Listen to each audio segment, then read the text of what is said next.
This is Spencer Colgan and welcome back to my channel. So when you hang fabric wallpaper or a natural product such as grass or sisal, you'll see that at the edge of the wall covering, the integrity of the product is sometimes frayed. And that's at the factory edge. And then if you cut it, you're cutting through material that's bound. And so you could wind up, even with a fine cut on a table, called a table cut or a bench cut, you could wind up with a frayed edge, which means when you're cutting through this material, this is all bound, and it's all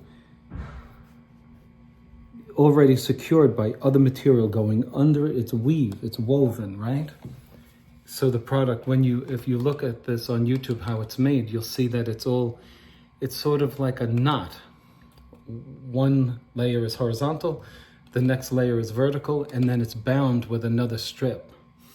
It's like a pair of blinds, like when you pull your blinds down, on both sides you have that string, it holds it all together.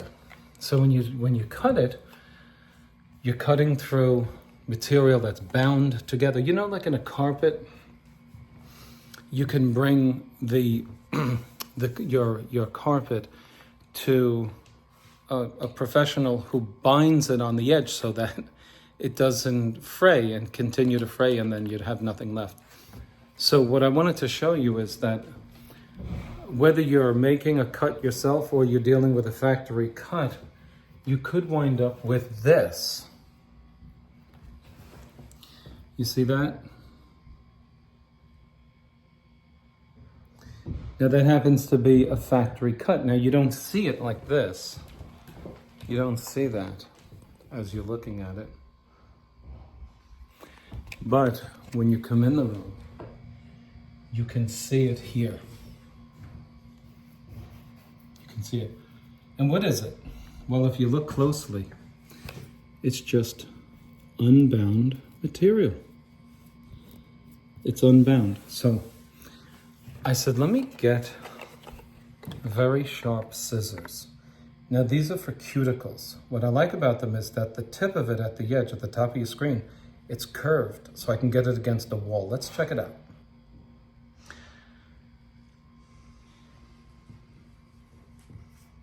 So, if you wanted to think long term, the customer doesn't want to see that, right? Look at that. So, look, we get in there, it's curved, right? It's the way to deal with this. I was thinking, could we get a shaver in there? You know, something you shave your face with. See that? I can't think of a better thing to get in there. Look at that, that completely eliminated it.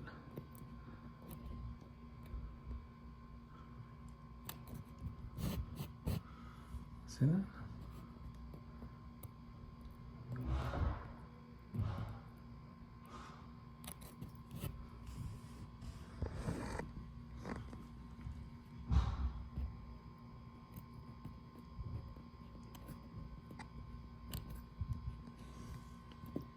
Nobody wants to see this.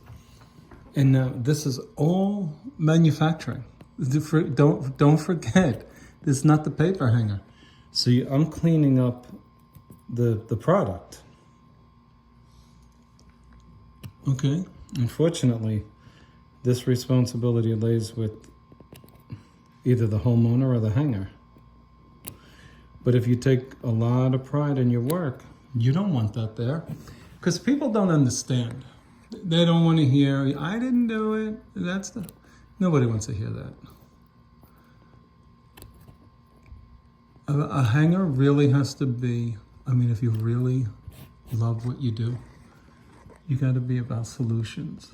A lot of paper hangers do a lot of blaming.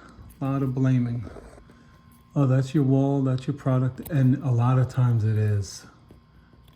You hang graphics shiny graphics on walls, if they're not like glass, you're gonna have every imperfection showing through your finished product. Okay, let's continue with this.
Do you see what I mean when I say, you see the vertical white here?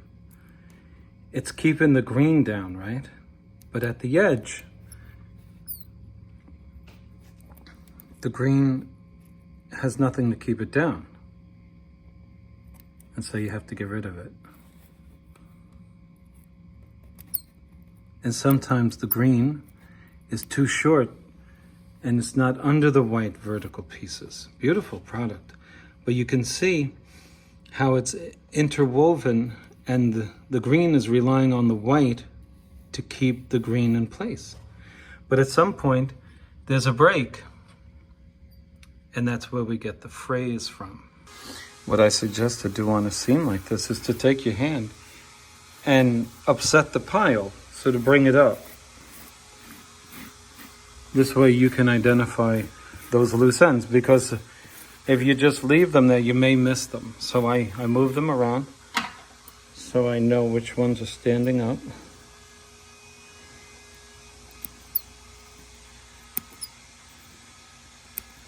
And all I'm looking to do, I'm not looking to take, because you're removing color as you do this.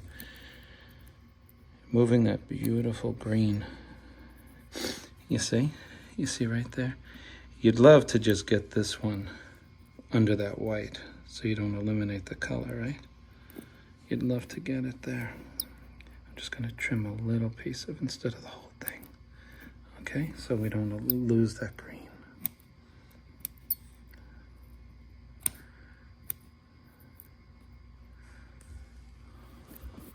See, if they stand up, they trap light, and they give the impression of a black line. Some people might say, there's a black line on my scene. It's actually not. It's just a shadow created by these little pieces that are standing up.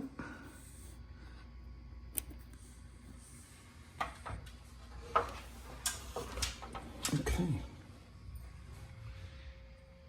Isn't that a gorgeous pattern?